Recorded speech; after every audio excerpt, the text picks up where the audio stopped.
கர்த்தருடைய பரிசுத்த நாமம் மகிமைப்படுவதாக. இந்த நாளிலும் ரூபவதியே ஊழியத்தின் மூலமாய் இந்த ஆர்கி டிவியில தேவனுடைய வார்த்தையை என் தேவன் எங்களுக்கு பகிர்ந்து கொடுக்க தந்த நல்ல வாய்ப்புக்காய் என் தேவாதி தேவனுக்கு நன்றி செலுத்துகிறேன். ஆர்கி டிவிக்கும் ரூபவதி ஊழியங்களும் இன்னும் அதிகமாய் வளர்ந்து பெருக கர்த்தர் ஆசீர்வதிப்பாராக. இந்த நாளிலும் தேவனுடைய வார்த்தைகளை கேட்பதற்கு முன்பதாக ஒரு விசை கண்களை மூடி ஜெபிப்போமா? அன்பின் பரலோக பிதாவே, இந்த நல்ல ஆசீர்வதிக்கப்பட்ட வேலைக்காய் மக்க நன்றி. இந்த நாளை எங்களுக்கு ஆசீர்வதித்து தந்தீர். கோடா கோடியாய் நன்றி செலுத்துகிறோம். இந்த வார்த்தைகளை கர்த்தாவே நாங்கள் அனுப்புகிறோம். உம்முடைய காரியமாகும்படி அது வாய்க்க செய்யும். அநேகர் இதில் பயன்படட்டும், அநேக ஆத்துமக்கள் உயிர்ப்பிக்கப்படட்டும், அநேகர் வளரட்டும். ஆண்டவரே, அநேகர் உம்மை மகிமைப்படுத்தும்படியாய், அநேகருக்கு நாங்கள் ஆசீர்வாதமாய் விளங்கி விடும்படியாய் கர்த்தர் எங்களை எடுத்து பயன்படுத்தும். இந்த வார்த்தை ஜீவனுள்ள வார்த்தை, அதை அனுப்புகிற காரியம் ஆகும்படி வாய்க்கட்டும் என்று சொல்லி ஜெபிக்கிறோம். இந்த வேத வசனங்கள் விதையப்பா, நல்ல நிலத்தில் விழுந்த விதையாய் 60 100 பலன் தர கிருபை தாங்க. இயேசுவின் மூலம் ஜெபிக்கிறோம் நல்ல பிதாவே, ஆமேன் ஆமேன். சரி, இதனால நம்ம என்ன வசனத்தை பார்க்க போறோம்? தேவ வார்த்தை என்ன அப்படின்னு பார்த்தீங்கன்னா, எபிரேயருக்கு எழுதின ஆக்கியோன், எபிரேயர் எழுதின நிருபம் 10ஆம் அதிகாரம் 35ஆம் வசனம். அதில் என்ன சொல்லு இருக்கு அப்படின்னு சொன்னா, ஆகையால் மிகுந்த பலனுக்கு ஏதுவான உங்கள் தைரியத்தை விட்டு விடாதீர்கள். என்ன சொல்லியிருக்கு? ஆகையால் மிகுந்த பலனுக்கு ஏதுவான உங்கள் தைரியத்தை விட்டு விடாதீர்கள். எதுக்கு இப்படி இந்த ஆக்கியோன் பவுல் இப்படி சொல்றாரு அப்படின்னா, நமக்கு ஒரு தைரியத்தை கர்த்தர் தந்திருக்கிறாரு. அந்த தைரியத்துல நம்ம என்ன செய்யணும் தெரியல. துன்மார்க்கமான காரியத்துல ஒரு சிலர் தைரியத்தை பயன்படுத்திடுறாங்க, தேவையில்லாத காரியத்துல தைரியத்தை கொண்டு காட்டிடுறாங்க. நாம தேவனுக்காக வைராக்கியமும் தைரியமும் பாராட்ட அழைக்கப்பட்டிருக்கிறோம்னு முதல்ல அறிந்து கொள்ளணும், உணர்ந்து கொள்ளணும், செயல்படணும். சரியா? நம்ம இப்ப என்ன பார்க்க போறோம் அப்படின்னா, எந்த ஒரு காரியத்தை நல்லா செய்யணும்னா, ஆண்டவர் மகிமைப்படும்படியா செய்யணும்னா நமக்கு முதல்ல தைரியம் வேணும். அதாவது சொல்லுவோம், பாசிட்டிவ் வைப்ரேஷனை கொடுத்துட்டே இருக்கணும். நான் நல்லா படிச்சிருவேன், எனக்கு படிக்க முடியும், முயற்சி இருக்கிறதுக்கு முந்தைய என்னால் படிக்க முடியும் அப்படிங்கிற ஒரு தைரியத்துல தான் படிக்க போறோம். எந்த வேலையை செய்யணும்னாலும் பலனும் வேணும், தைரியம், மன தைரியம் வேணும். திடமாரி செஞ்சிடலாம், ஓடிடலாம், ஜெயிச்சிடலாம். இப்படி நம்ம என்ன செய்யணும்? என்கரேஜ் பண்ணிட்டே இருக்கணும் மக்களை. அப்போ இன்னைக்கு ஆண்டவர் நமக்கு என்ன தைரியத்தை தாராரு கேட்போமா? என்ன தைரியம் வேணும்னா, நாமும் கேட்டிருக்கோம், ஒரு காரியம் செய்யணும்னா துணிச்சல் வேணும், தைரியம் வேணும், மன தைரியம். அடுத்தது பார்த்தீங்கன்னா, உங்கள் தைரியத்தை விட்டு விடாதுங்க. அப்போ உங்களுக்குள்ள ஒரு தைரியம் இருக்கு, அதை விட்டுறக்கூடாது, தொய்ய விட்டுறக்கூடாது, சோர்ந்து போக விட்டுறக்கூடாது. அடுத்தது பார்த்தீங்கன்னா, பவுலப்போஸ்தலன் முந்தின வசனத்துல இப்படியா சொல்றான். என்ன சொல்றான்? நான் கட்டப்பட்டிருக்கையில் நீங்கள் என்னை குறித்து பரிதபித்ததும் அன்றி பரலோகத்தில் அதிக மேன்மையான நிலையுள்ளதுமான சுதந்திரம் உங்களுக்கு உண்டென்று அறிந்து. பரலோகத்துல அவன் கட்டப்பட்டிருக்கான் பவுலப்போஸ்தலன். அவன் சொல்றான், நான் கட்டப்பட்டிருக்கையில் நீங்கள் என்னை குறித்து பரிதபித்ததும் அன்றி உங்கள் ஆஸ்திகளையும் எனக்கு கொடுத்தீங்க, நீங்க என்ன கவனிச்சிங்க, இதுக்குரிய பலன் பரலோகத்துல உங்களுக்கு அதிகமா மேன்மையா கிடைக்கும். இந்த உலகத்துல நம்ம படுற நல்ல பாடுகளுக்கெல்லாம் பலன் இல்லாம போகவே போகாது. பலன் இல்லாத மாதிரி தெரிஞ்சாலும் தைரியமா இருப்போம், பரலோகத்துல உண்டு. அதுதான் இங்க சொல்லப்பட்டிருக்கு. சுதந்திரம் உங்களுக்கு உண்டு என்று அறிந்து உங்கள் ஆஸ்திகளையும் சந்தோஷமாய் கொள்ளையிட கொடுத்தீர்கள். அது மிகுந்த பலனுக்கு ஏதுவான உங்கள் தைரியத்தை விட்டு விடாது. முந்தின வசனத்தை வாசதான் ஆகையால் போடுறதுக்கு தெரியும். பலன், உங்கள் தைரியம் மிகுந்த பலன் கொண்டு வரும். சரியா? 2 கொரிந்தியர் 5:8 பார்த்து, நாம் தைரியமாகவே இருந்து இந்த தேகத்தை விட்டு குடி போகவும் கர்த்தரிடத்தில் குடியிருக்கவும் அதிகமா விரும்புகிறோம். கொஞ்ச காலம் அதி சீக்கிரத்தில் நீங்கள் லேசான உபத்திரமோ அதிகமான கனமகிமை தரும்னு வேதம் சொல்லுது. அப்போ நம்ம எத்தனை வருஷம் மிஞ்சி மிஞ்சி மிஞ்சி மிஞ்சி வாழ்ந்தா 120 வருஷம் வாழ்ந்துருவோமா? இல்லை. அப்போ அந்த கொஞ்ச காலத்துல நம்ம நித்திய காலமா வாழ போற மோட்ச வீட்டுல பெரிய பாக்கியத்தை பெற போறோம்ல. அதனால என்ன செய்யணும்னா, அதிகமா விரும்புகிறோம், கர்த்தரிடத்தில் குடியிருக்கவும் அதிகமாக விரும்புகிறோம். கோத்திர தலைவனாகிய தாவீதை குறித்து தைரியமா பேசுறதுக்கு இடம் கொடுங்க. அப்போஸ்தலர் 2:29 சொல்றாரு, அவங்க தேவனுடைய வார்த்தையை தைரியமா சொன்னாங்களாம். முதல்ல என்ன தைரியமா சொன்னாங்களாம்? தேவனுடைய வார்த்தை, தேவனுடைய வசனத்தை தைரியமா சொன்னாங்க. ரெண்டாவது பார்த்தீங்கன்னா, இந்த அப்போஸ்தலர்கள்ல யாரு? அப்போஸ்தலர்கள் யாரு? தேவனுடைய சீடர்கள் தான். யோவான், பேதுரு, யாக்கோபு, தோமா, இந்த 12 சீடர்கள் ஆண்டவரோட இருந்தாங்க தானே. ஒருத்தன் செத்து போயிட்டான். 11 பேர் இருந்தாங்க. அவங்க 11 பேர்ல ஒருத்தன் தான் தோமா இந்தியாவுக்கு கேரளாவுக்கு வந்து ஆண்டவரை பத்தி இயேசுவை பத்தி சொன்னான்.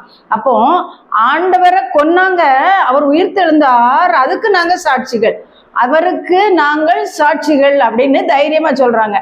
சாட்சிகள் இயேசுவின் சாட்சிகள், சாட்சிகள் இயேசுவின் சாட்சிகள், அவருக்கு நாங்க உயிருள்ள சாட்சிகள். அவர் செஞ்சதெல்லாம் நாங்க கண்ணால பார்த்திருக்கோம், அவர் கூட சாப்பிட்டிருக்கோம், அவர் உயிர் தெழுந்தார், எங்களுக்கு தரிசனம் ஆனாரு அப்படின்னு சொல்லி ஆண்டவருடைய வார்த்தைய இயேசுவோடு இருக்கும்போது பேசினதை காட்டிலும் பவுல் இல்ல பேதுரு அப்போஸ்தலன்லாம் மறுதளிச்சிடுறான், அவர் எங்களுக்கு தெரியாதுன்னு.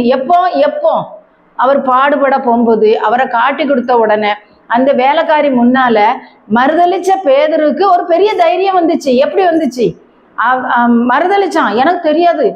ஆண்டவர் சொன்னாரு, இன்னைக்கு சேவல் 2 தடவை கூறுறதுக்கு முன்னால நீ என்ன 3 தரம் மறுதளிப்பாயின்னு. ஆனா அவன் இல்லை நான் மறுதளிக்கவே, உம்மோட கூட நான் மறிக்க வேண்டியதா இருந்தாலும் மறிப்பேனே தவிர நான் மறுதளிக்க மாட்டேன்னாரு. பாருங்க, ஆண்டவருடைய வார்த்தை போய் சொல்லாதுல்ல. ஆண்டவர் சொன்ன மாதிரியே வேலைக்காரி, அங்க வந்தவங்க போனவங்க எல்லாம் இவரும் அவன் கூட இருந்தவர் தான், சாயல் வெளிப்படுத்துது அப்படின்னு சொல்லும்போது இல்ல, சபிக்கவும் சத்தியம் பண்ணவும் தொடங்கிடுறான். ஆனா உடனே உணர்வடைகிறான், ஆண்டவருடைய வார்த்தையை நினைவு கூர்ந்து ஐயோன்னு மனங்கசந்து அழுகுறான். இயேசுவை நோக்கி பார்த்து பிரகாசம் அடைஞ்சிட்டான், அவருடைய முகத்தை நோக்கி பார்த்துட்டான், அவர் சொன்ன வார்த்தையை நினைச்சிட்டான், மனஸ்தாபப்பட்டு மன்னிப்பு கேட்டு மீண்டும் ஆண்டவருக்குள்ள வந்துட்டான். ஆனா யூதாச பாரு, அப்படி வரல, அவன் நாண்டு கொண்டு சாக போயிட்டான். ஆனா இந்த பேதுரு பயந்தவன், மறுதளிச்சவன், தைரியம் இல்லாத ஒரு பேதுரு பரிசுத்தாவியின் பலன் அவனுக்குள்ள வந்த உடனே தைரியமா ஆண்டவரை பத்தி சொல்றான். அப்போஸ்தலர்கள் புஸ்தகத்துல பாத்தீங்கன்னா ஒரே நாள் பிரசங்கத்துல 3000 5000 பேர் ஆண்டவர் இடத்துல சேர்க்கப்பட்டார்கள். ஆண்டவருடைய வார்த்தை, பேதுரு சொன்ன வார்த்தையை வச்சு கேட்டு இத்தனை பேர் ஆண்டவர் வார்த்தைக்கு கீழ்ப்படிஞ்சு தங்களை அர்ப்பணிச்சு ஒப்பு கொடுத்தாங்கன்னு பாக்குறோம். அப்போ கர்த்தருடைய வல்லமையின் பலன் வந்தோடனே அவனுக்கு என்ன வந்துச்சு? தைரியம். அப்போஸ்தலர் பார்க்க போனா பரிசுத்தாவி உங்களிடத்தில் வரும்போது நீங்கள் பலன் அடைந்து எருசலேமிலும் யூதேயாவிலும் சமாரியாவிலும் பூமியின் கடைசி பரியந்தமும் எனக்கு சாட்சிகள். இந்த சாட்சிகளா இருக்கிற தைரியம் யார் தந்தா? பரிசுத்தாவியானவர். அதை பெற்றவங்க இயேசுவுக்கு அவர் அவங்கள யூதர்கள் ரோமர்கள் கொன்னாங்க, ஆனாலும் கர்த்தர் பிதாவோடு அடக்கம் பண்ணப்பட்டு 3ஆம் நாள் உயிரோடு எழுந்து எங்களுக்கு காட்சி தந்தார், அவருக்கு நாங்கள் சாட்சிகள். பாருங்க, இதை தைரியமா சொன்னாங்கன்னு இருக்கு. எப்படி சொன்னாங்களா? இன்னைக்கு நம்ம ஆண்டவருடைய வார்த்தைகளை தைரியமா சொல்றோமா? அது மட்டும் இல்ல, நடந்த சம்பவம் கொஞ்ச நாளைக்கு முன்னால எல்லாருக்கும் தெரியும். இயேசுவுக்கு சாட்சிகளா எழும்புனவங்களை என்ன பாடுபடுத்தினாங்க. பெண்களை ஆடைகளை உறிஞ்சி உருட்டி இழுத்து கொன்னு, ஆனா அவங்க தைரியமா அதுக்காக போராடினாங்க. ஏன் போராடுறாங்க? எங்களுக்கு வேண்டாம் இயேசுன்னு சொல்லலை, நாங்க இயேசுக்காக உயிரை கொடுக்கவும் நாங்க துணிஞ்சிட்டோன்ட்டு. உடனே செத்தா இங்க தானே கொல்லுவீங்க, ஸ்தேவான போல நாங்க இயேசுவோட கூட குடியிருக்க போயிருவோம். எங்க போயிருவோம்? இயேசுவோட கத்தரிடத்தில் குடியிருக்க அதிகமா விரும்புகிறோம், அங்க போயிருவோம். இங்க கொல்லுக்க எத்தனை வருஷம் வாழ்ந்துட போறோம். அவங்க முதல்ல இரத்த சாட்சிகளா மறிக்க தைரியம் கொண்டிருந்தாங்க. இயேசுவை பேசுறதுக்கு தைரியம். நான் இயேசுவை மறுதளிச்சிரு, நாங்க அப்படி முந்தி காலம் வந்த மிஷினரிகளையும் அப்படிதான் கொடுமைப்படுத்தினாங்க, அவங்கள கொன்னாங்க. ஆனா அவங்க சாட்சி எண்ணெய் சட்டியில போட்டு யோவான கொதிக்கிற எண்ணெய் சட்டியில போட்டு கொல்லணும், அப்படியும் கொல்ல முடியலையா அவங்களால. அதனாலதான் பத்மு தீவுக்கு அனுப்பி விட்டாங்களாம். அப்புறம் பேதுருவே தலைகீழ சிலுவையில அரைஞ்சு கொன்னாங்கன்னு பாக்குறோம், ஸ்தேவானை கல்லெறிஞ்சு கொன்னாங்கன்னு பாக்குறோம். அப்ப இவங்கெல்லாம் யாருக்காக தங்கள் ஜீவனை கொடுத்தாங்க? இயேசுவின் சுவிசேஷத்துக்காக, தேவ வார்த்தைக்காக. தேவ வார்த்தைய நம்ம பிரசங்கிக்கணும், அதுக்கு தைரியம் வேணும். அடுத்தது பாத்தீங்கன்னா கர்த்தரை குறித்து தைரியமா பேசினாங்க. பவுல் ஜெபாலயத்துல பிரவேசித்து தைரியமா பிரசங்கித்து 3 மாதம் அளவும் தேவனுடைய ராஜ்யத்தை குறித்து சம்பாஷணை பண்ணி புத்தி சொல்லிக்கிட்டு வந்தான்னு போட்டிருக்கு வேதத்துல. சரியா? 3 மாதம் அவருக்கு எல்லாம் பவுல் முதல்ல என்ன யாரா இருந்தா? சவுலா துன்பப்படுத்தின சவுலே நீ ஏன் என்ன துன்பப்படுத்துகிற? அப்போஸ்தலர் 9ஆம் அதிகாரம். உன் முள்ளில் உதைக்கிறது உனக்கு கடினமா? நீ துன்பப்படுத்துகிற இயேசு நானே. யார்கிட்ட பேசினாரு? சவுல் தான் திரும்ப தன்னை அர்ப்பணிச்சு, ஆண்டவரே நான் என்ன செய்ய சித்தமா இருக்கிறேன்னு கேட்டு ஆண்டவருடைய வார்த்தையை தைரியமா பேசினான். இன்னைக்கும் நாமளும் ஆண்டவருடைய வார்த்தைய வெக்கப்படாம இருக்கிற பலத்துல அதிகமா நம்ம ஆண்டவருடைய வார்த்தைய அறிவிக்கிறோமா, சொல்றோமா? நல்ல வாசல் திறந்திருக்கிற இடத்துல சொல்லிடுவோம், அடைக்கப்பட்ட இடத்துல 2 அடி உழுவும் ஓத்திரப்படுத்துவாங்கன்னு சொன்னா சொல்ல மாட்டோம், வேண்டாம் அப்படின்னு. ஆனா மணிப்பூர்ல எல்லாம் பாத்தீங்கன்னா நம்ம இந்தியாவில வந்த மிஷினரிகளுமே எத்தனையோ பேர் பாடுபட்டு தான் ஆண்டோடைய வார்த்தையை சொன்னாங்களே. திறந்த வாசல் இருக்காது, அடைக்கப்பட்ட வாசல்லையும் ஆண்டோடைய வார்த்தையை சொல்லி தான் என்ன செஞ்சாங்க. அப்ப முதல்ல நமக்கு எதுக்கு தைரியம் வேணும்? உங்கள் மிகுந்த பலனுக்கு ஏதுவான மிகுந்த பலன் நமக்கு பரலோகத்துல இருக்கு பத்தி, அதுக்குதான் மிகுந்த பலனுக்கு ஏதுவா நம்ம உங்கள் தைரியத்தை விட்டுறாங்க. உங்கள்கிட்ட இருக்கு, நமக்கு ஆண்டவர் நல்ல வாயை தந்திருக்காரு, பேசுற தைரியத்தை தந்திருக்காரு, பேசுற ஞானத்தை தந்திருக்காரு, தேவ வசனத்தை படிக்கிற ஞானத்தை தந்திருக்காரு. அடுத்தவங்களுக்கு தெரியாதவங்களுக்கு சொல்லு, அறியாதவங்களுக்கு சொல்லு, கண்கள் திறக்கப்படாதவங்களுக்கு சொல்லு. நம்ம கண்ணை திறந்து தந்திருக்காருல்ல, அப்ப நம்ம சொல்லணும்ல. நம்ம இப்போ 4 பேர் கேட்டிருக்கோம்னா நம்ம 400 பேருக்கு சொல்லலாமே, சொல்லணும், சொல்ல முற்படணும். ஆண்டவரே சொல்றாரு, வேத வசனத்தை அறிவிக்காவிட்டா அவங்க எப்படி கேள்விப்படணுமே. நீ சொல்லு. 1 2. அப்ப நம்ம முதல்ல என்ன செய்யணும்? தைரியமா வேத வசனத்தை சொல்லணும். அடுத்தது பாத்தீங்கன்னா, ஆதலால் நம் இரக்கத்தை பெறவும் ஏற்ற சமயத்தில் சகாயம் செய்யும் கிருபையை அடையவும் தைரியமாய் கிருபாசன தண்டையில் சேர கடவும். பாருங்க, அப்போ நமக்கு எதுக்கு தைரியம் வேணும்? ஆண்டவர் அண்டை கிருபாசன தண்டையில போறதுக்கு. கிருபாசன தண்டையில போக முடியாம திரைச்சலை போட்டு மறைச்சு வச்சிருந்தாங்க. அது மரணம் அடைஞ்சு இயேசு ஜீவனை விட்ட போது தேவாலய திரைச்சலை மேலிருந்து கீழே கிழிஞ்சு ஓப்பன் ஆயிடுச்சு. அப்போ நம்ம கர்த்தரிடத்துல சேர சிலாக்கியத்தை அவர் மூலம் நாம் பெற்றிருக்கிறோம். அடுத்தது பாத்தீங்கன்னா, பரிசுத்தவான்களுக்கு என்று யூதா எழுதின நிருபம் 1 அதிகாரம் தான், 3ஆம் வசனம். பரிசுத்தவான்களுக்கு ஒரு விஷயம் ஒப்புவிக்கப்பட்ட விசுவாசத்திற்காக நீங்கள் தைரியமாய் போராட வேண்டும். ஒரு விஷயம் ஒப்புவிக்கப்பட்ட விசுவாசம், அந்த விசுவாசத்தை மறுதளிச்சா அவன் சொல்றாரு, உங்களை பரிசுத்தம் பண்ணின ரத்தத்தை அசுத்தம் என்று சொல்லி கால்களால் மிதிச்ச நீங்க திரும்ப என்ன செய்ய முடியாது. ஒரு விஷயம் தந்த விசுவாசத்தை நீங்க இழந்துட்டீங்கன்னா திரும்பவும் நீங்க புதுப்பிக்கப்படுவது கூடாத காரியம்னு எழுதப்பட்டிருக்கு. அப்ப அந்த தைரியத்தை விட்டுறக்கூடாது. அப்போ அந்த தைரியத்தை விட்டுறக்கூடாதுங்கிற உணர்வடைகிற இருதயத்தை கர்த்தர் நமக்கு தரணும். சரியா? அடுத்தது எதுக்காக? எந்த தைரியம்? இயேசுவுக்காய் வாழணும். இயேசுவுக்கா ஒரு வாழ்க்கை, அதை இயேசுவுக்காய் வாழணும். அடுத்தது சுவிசேஷத்தை அறிவிக்கணும். 3வது தேவ சித்தத்தை நாம நிறைவேற்றணும். ஆண்டவருடைய சித்தம் என்ன குறித்து ஆண்டவர் உலக தோற்றத்துக்கு முந்தையே நம்மளை உருவாக்கி அனுப்பியிருக்காரு. தாயின் வயிற்றுல உருவாகிறதுக்கு முந்தையே இன்னார குறித்து என்ன செய்யணும், எப்படி நிறைவேற்றணும் எல்லாம் எழுதப்பட்டிருக்கிறது. இயேசு குறித்து எழுதப்பட்டபடியே மனுஷகுமாரன் போகிறார். ஆகிலும் அவரை காட்டி கொடுக்கிறவனுக்கு ஐயோன்னு சொல்றாரு. அப்போ நம்ம என்ன செய்யணும்னா, நம்மளை குறித்து எழுதப்பட்டிருக்கிறது படி நம்ம தைரியம் கொண்டு கர்த்தர் எனக்கு சகாயர், மனுஷன் எனக்கு என்ன செய்வான் என்று சொல்லி ஆண்டவருடைய காரியத்தை நம்ம என்ன செய்யணுமா? தைரியமா செய்யணுமா? அடுத்தது எபிரேயர் 13:9, போஜன பதார்த்தங்களினால் அல்ல கிருபையினால் இருதயம் ஸ்திரப்படுவது நல்லது. அப்போ நம்ம போஜனம் சாப்பிட்றதுன்னு சரீரத்துல பலன் வரும், ஆனா கிருபை ஆத்மாவில் பலனை தரும். அப்போ போஜன பதார்த்தங்களால் அல்ல கிருபையினால் இருதயம் ஸ்திரப்படுவது நல்லது. அடுத்தது பாத்தீங்கன்னா, பரிசுத்த ஸ்தலத்தில் பிரவேசிப்பதற்கு புதிதும் ஜீவனுமான மார்க்கத்தை நமக்கு உண்டு பண்ணினபடியால் அந்த மார்க்கத்தின் வழியாய் அவருக்குள் பிரவேசிப்பதற்கு அவருடைய இரத்தத்தினாலே தைரியம் உண்டாயிருக்கிறபடியினால் விசுவாசத்தில் பூரண நிச்சயமுடையவர்களாய் நாம் இருக்க வேண்டும்.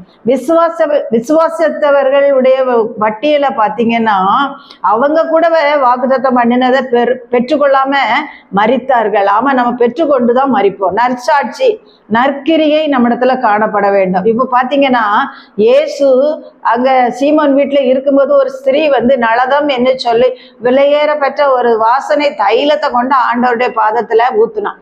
அவ 1 வருஷம் சேர்த்த சிறு பணம் கொஞ்சம் கொஞ்சமா உண்டியல் பணம் மாதிரி சேர்த்த பணத்தை வச்சு 300 பணத்துக்குன்னா ஒரு மாசத்துக்கோ ஒரு வருஷத்துக்கோ சேர்த்த பணத்தை கொண்டுதான் அந்த தைலம் வாங்கி ஆண்டவருடைய சிரசுல ஊத்தி என்ன செஞ்சா அவரை மகிமைப்படுத்துறா. உடனே அவர் சூழ இருக்கிற ஜனங்கள் சீசர்கள்லாம், அப்பா இவ்வளவு விலையேற பெற்ற தைலத்தை இப்படி ஏன் வீணாக்குறா, இதை வித்து தருத்திரருக்கு கொடுக்கலாமே அப்படி. உடனே ஆண்டவர் என்ன சொல்றாரு, தருத்திரர் என்னாலும் உங்கள்கிட்ட இருப்பாங்க, ஆனா நான் என்ன செய்ய மாட்டேன், எப்போதும் உங்களிடத்துல இருக்க மாட்டேன். எனக்கு அடக்கம்ன்றதுக்கு எத்தனமா இவா தன்னுடைய நற்கிரியைகளினால என்ன செய்யறா, கனம் பண்றா பாருங்க. நம்ம தொந்தரவு பண்ணுவாங்க, நற்கிரியை செய்யும் போதுதான் யார் இருந்தாலும் செய்யட்டும்னு சொல்ல மாட்டாங்க. எதுக்கு இவ்வளவு காணிக்க கொடுக்கணும், ஆண்டவருக்கு என்ன கொஞ்சம் கொடுத்தா பத்தாது அப்படின்னு இப்ப நம்ம ஆட்களே நம்மள சொல்லுவாங்க. அப்படி இல்லை, ஊழியத்துக்கு நம்ம அதிகமா செலவு பண்ணவும் செலவு பண்ணப்படவும் போதிக்கப்படணும். பவுல் சொல்றான், கொடுங்கள் அப்பொழுது உங்களுக்கு கொடுக்கப்படும், கேளுங்கள் அப்பொழுது உங்களுக்கு தரப்படும், கொடுங்கள் அப்பொழுது உங்களுக்கு கொடுக்கப்படும். அந்த வார்த்தை பொய்யே இல்லை. அதனால சிறுக விதைக்கிறவன் சிறுக இருப்பான், பெருக விதைக்கிறவன் கொடுத்து பழக்கப்பட்டவங்களுக்கு தான் கொடுக்கவே தெரியும். அதே மாதிரி ஒரு செலவு ஆண்டவர் மேல அன்பு இருந்தாதான் கொடுக்க முடியும். முதல்ல யாருக்குமே அப்படிதான். அப்ப முதல்ல நற்கிரியைகளை செய்யறதுல நம்ம தைரியமா செய்யணும். சரியா, முதல்ல என்ன சொன்னேன், விசுவாசத்துல தைரியமா இருக்கணும். ரெண்டாவது எதுல தைரியமா, மிகுந்த பலனுக்கு எதுவான தைரியம், எதுல சுவிசேஷம் சொல்லணும், இயேசுவை பற்றி சொல்லணும், விசுவாசத்துல தைரியமா இருக்கணும், நற்கிரியைகளை செய்யறதுல தைரியமா இருக்கணும். தொற்கால் கிரேக்க மொழியில தொற்கால் தபித்தாள் என்று சொல்லப்படுகிற ஒரு ஸ்திரீ, அவ நிறைய மிகுதியான தான தர்மங்களை செய்தாள். தொற்கால் என்ன செஞ்சாலும் மிகுதியான தான தர்மங்கள் செய்தாள்னு சொல்லி வேதத்துல எழுதப்பட்டிருக்கு. அப்ப தானம் தர்மம், தானம்னா சும்மா கொடுக்கறது, தர்மம்னாலும் எதிர்பார்க்காம ஏழைகளுக்கு கொடுக்கறது தான். தான தர்மம் மிகுதியா செஞ்சா. அவ கையினால ட்ரெஸ் எல்லாம் தச்சு கொடுக்கா. அப்போ ஒரு தடவை அவ செத்து போயிட்டான்னு பேதுருவுக்கு சொல்லி கொடுத்து அவளை ஜெபிச்சு எழுப்புறாரு. அப்போ பாருங்க, நன்மை நம்மளை உயிர்ப்பிக்கும். நீங்க நினைக்கிற மாதிரி கிடையாது. நன்மை செய்யும்படிதான் நாம என்ன செஞ்சிருக்கோம், சிருஷ்டிக்கப்பட்டிருக்கோம். யோப்பா பட்டணத்துல கிரேக்க பாஷையில் தொற்கால் என்ன அர்த்தம் கொள்ள சீசி இருந்தா. சீசினா ஆண்டவரை பின்பற்றவர். அந்த சீசின்னு என்ன அர்த்தம்னா, ஆண்டவர் சொல்றாரு, ஒருவன் தனக்குள்ள எல்லாவற்றையும் வெறுத்து விடாட்டால் அவன் எனக்கு சீஷனா இருக்க மாட்டான். எல்லாத்தையும் சுற்றுப்பட்டு எல்லாத்தையும் வெறுத்தாதான் கொடுக்க முடியும். தர்மங்களை மிகுதியா செஞ்சார். சோர்ந்து போகாமல் நற்கிரியைகளை செய்து மகிமையையும் கனத்தையும் அழியாமையையும் தேடுகிறவர்களுக்கு நித்திய ஜீவனை அளிப்பார். அப்ப நன்மை செய்யறதுல சோர்ந்து போகாமல் நன்மை செய்யுங்கள், நற்கிரியைகளை சோர்ந்து போகாமல் செய்யுங்கள். சோர்வு வரும், அதை தாண்டி நற்கிரியைகளை செஞ்சா கர்த்தர் நமக்கு என்ன தருவாரா, நித்திய ஜீவனை அளிப்பார். நித்திய ஜீவன் என்னன்னா அழிக்காத ஜீவன். நம்ம இங்க செத்தாலும் அங்க போய் கண்ணை திறந்துடலாம் பரலோக ராஜ்யத்துல அப்பா மடியில. அவர் ஐஸ்வர்யவான் லாசர்ல பார்த்திருக்கிறோம். பொய் மட்டும் வேதத்துல எழுதப்படுமா? பொய் எழுதுன புஸ்தகமா இல்ல. ஐஸ்வர்யவானும் மறிச்சிட்டான், லாசரும் மறிச்சிட்டான். ஐஸ்வர்யவான் இங்க இருக்கும் பொழுது ஏழைகளையே நினைக்கல, தன் செல்வத்தை தான் பயன்படுத்தினான். வாசல்ல கிடக்குற லாசருக்கு கூட இவ்வளவு சோறு கொடுக்கல, கஞ்சி கொடுக்கல, தண்ணி கொடுக்கல. அவன் கஷ்டப்பட்டுட்டு இடந்தான். ஆனா ஆண்டவரே சொல்லிட்டாரு, அவன் அங்க தேற்றப்படல, நீ நல்ல சம்பிரமமா வாழ்ந்தா. இன்னைக்கு அவன் ஆபிரகாம் அடியில தேற்றப்படுறான், நீயும் வேதனைப்படுறா. அப்ப அவன் சொல்றான், எனக்கு ஊர்ல 5 சகோதரங்க இருக்காங்க, அவங்களுக்கு போய் கொஞ்சம் சொல்லுங்க. ஆண்டவர் சொல்லிட்டாரு, அங்க இருக்கிறவங்க சொல்றத அவன் கேட்டு வந்தா வரட்டும், இங்க இருந்து செத்தவன் போய் சொன்னாலும் நம்ப மாட்டாங்க அப்படின்னு சொல்லுவார். வேதத்துல இருக்கிற சத்தியம் நம்ம படிச்சாலே ஆவியானவர் நமக்கு கற்று தருவார். பாருங்க, அப்போ இன்னைக்கு தெரியுது அவனுக்கு, ஐயையோ நான் நரகத்துல வேதனைப்படுறேனே, லாசரு ஆபிரகாம் மடியில இருக்கானே, தேற்றப்படுறானே. உலகத்துல நீங்க தேற்றப்படலையா? உலகத்துல நீங்க அழுவுறீங்களா? உலகத்துல உங்க கஷ்டம் தீரலையா? ஆண்டவர் இருக்கிறாரு. இங்க தான தர்மம் செய்யுங்க, இங்க நற்கிரியை செய்யுங்க, நாம செய்வோம். அங்க நமக்கு பரலோகத்தில் பெரிய விருந்து பாக்கியம் எல்லாம் கொடுக்கப்படும். அப்போ நாம எதுக்கு சிருஷ்டிக்கப்பட்டிருக்கோம் தெரியுமா? எபேசியர் 2:10 எடுத்து வாசித்து பாருங்க. நற்கிரியை செய்கிறதற்கு நாம் கிறிஸ்து இயேசுவுக்குள் சிருஷ்டிக்கப்பட்டிருக்கிறோம் என்று அறிந்து நன்மை செய்யுங்க. அதை எப்படி செய்யணுமா? தைரியமா செய்யணுமா? எப்படி செய்யணும்? நற்கிரியை செய்யறதுக்கு தான் நாம உருவாக்கப்பட்டிருக்கோம், சிருஷ்டிக்கப்பட்டிருக்கோம், அனுப்பப்பட்டிருக்கோம், வச்சிருக்காரு. தைரியமா செய்வோம். கர்த்தர் நம்மள என்ன செய்ய மாட்டார்? வெட்கப்படவே மாட்டார், வெட்கப்படுத்தவே மாட்டார். நற்கிரியைகளாகிய கனிகளை நம்ம கொடுப்போம். அடுத்தது பாருங்க, ஸ்திரீகளுக்கு ஏற்றபடி நற்கிரியைகளை தைரியமா செஞ்சு நாம அலங்கரிப்போம். ஒரு வீட்டுக்கு ஒரு கஷ்டப்பட்ட இது ஏழை எளியவங்களை கவனிச்சுன்னா இதனை அறியாமல் தேவதூதர்களையும் உபசரித்தவங்கள் உண்டு. உபசரிப்பதில் ஒரு சிறந்த பண்பு பெண்களுக்கு தான், ஆண்களுக்கு கிடையாது. யார் வீட்டுக்கு வந்தாலும் தண்ணி கொடுக்கறதோ, சாப்பாடு கொடுக்கறதோ, கவனிக்கிறது, வீட்டில் சமையல் கவனிக்கிறது எல்லாம் பெண்கள் தான். அதே மாதிரி தான் யார் ஒருத்தர் வராங்களோ அவங்கள வீட்டில் இருக்க பொம்பளை கூப்பிடாம உபசரிக்கவே முடியாது. ஆண்கள் அதை பற்றி கவனிக்க மாட்டாங்க. அப்போ எது செஞ்சு கொடுத்து உபசரிக்கக்கூடிய பெண்கள் நற்கிரியைகளை செஞ்சு மாதிரியை காண்பித்து செய்யணும். அப்போ புத்தி உள்ள ஸ்திரீ என்ன செய்வாளாம், தன்னுடைய நல்ல நடக்கையினாலே தன்னுடைய நற்பண்பை விளங்க பண்ணுவாளாம். தன் வீட்டுக்காரியை எப்படி நடக்கிறது என்று கண்ணோக்கமாய் இருக்கிறார். தன் பிள்ளைகள் எழும்பி அவளை பாக்கியவதின்னு சொல்லணும். எப்போ பாக்கியவதின்னு சொல்லுவாங்க, அவளுக்கு இருக்கோ இல்லையோ அதை பகிர்ந்து கொடுத்து பிள்ளைகளை கவனிக்கணும். பிள்ளைகளுடைய காரியத்துல கருத்தா இருக்கணும். எப்படி கருத்தா, தன் வீட்டு காரியம் தன் பிள்ளைகள் காரியம் எப்படி இருக்குன்னு கண்ணோக்கமா இருக்கணும். தெருவா அலையிற ஜோலியே இருக்கக்கூடாது. பெண்கள் வீட்டுல உட்காந்து ஜெபிக்கணும், வேதத்தை வாசிக்கணும், தியானிக்கணும், பக்கத்துல இருக்கிறவங்களுக்கு ஆண்டவரை பத்தி சொல்லணும், பிள்ளைகளை நல்ல வளர்ப்புல வளர்க்கணும்.